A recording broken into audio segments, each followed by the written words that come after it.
Yeah, I think there's no doubt football's been behind the other codes in terms of getting the ball at the feet of Indigenous kids, but things like these championships, things like Football Week, things like the continuing work that Jamie Warren and the Johnny Warren Foundation do is all going to lift the profile. There's an opportunity to get more football into remote communities, give boys and girls the opportunity to play a safe, simple, skillful game, and certainly at FFA that's part of what we want to do with people like John and Roz Moriarty to help lift the opportunities for kids in those communities.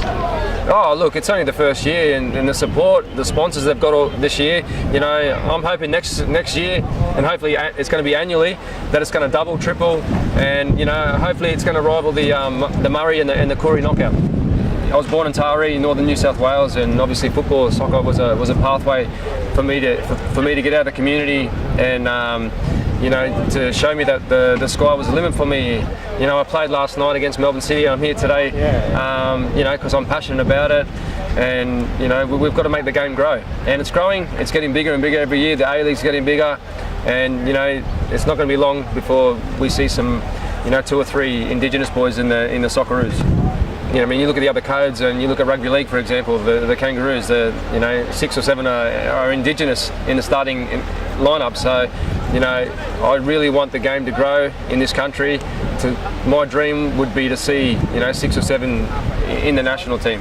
When you grow up in your small communities around your family, it's hard to get out of the bush to go into the cities and the bling bling, because all you want to do, you know, at the end of the day, like, you just want to be around your family. The passion that John had for the game generally, he was big on skill, big on brains, big on using the Australian mentality, if you like. So if you combine those attributes, we get the Australian style of play. Johnny for years was advocating that the game needed to embrace the Aboriginal community. The Aboriginal people are so suited to football. The sky's the limit.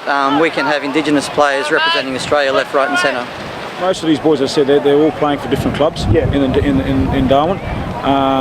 It's very hard to test themselves, I believe, in Darwin, for a simple fact is there's only 6 clubs, and so they're constantly playing those clubs.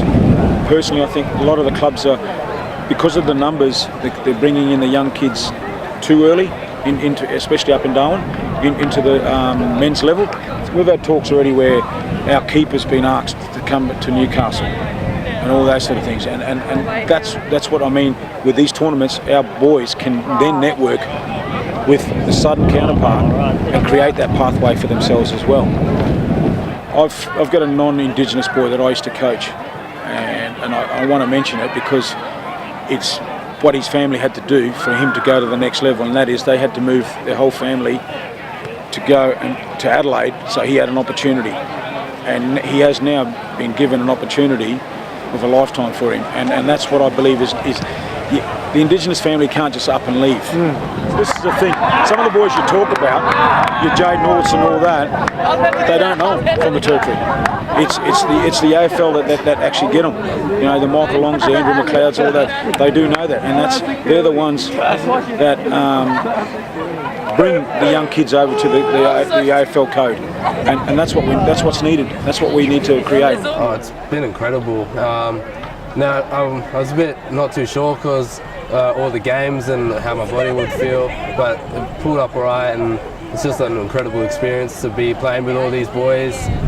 They really taught me a lot about football. The level was incredible, a lot harder than up in Darwin. The competition just more physical, put more strain on the body and more contact than I would have thought. Footy wasn't an all-year sport, and I didn't really have anything to do during the off-season of footy, and my mate was just like, "Oh, come play for my soccer team," and I was like, "Yeah, I'll come have a run," and I just loved it. As soon as the first game, I just fell in love with the sport. I'm hoping that boys up there will see how much fun we had down here and how good the experience is, and they would want to try more to achieve what we have down here.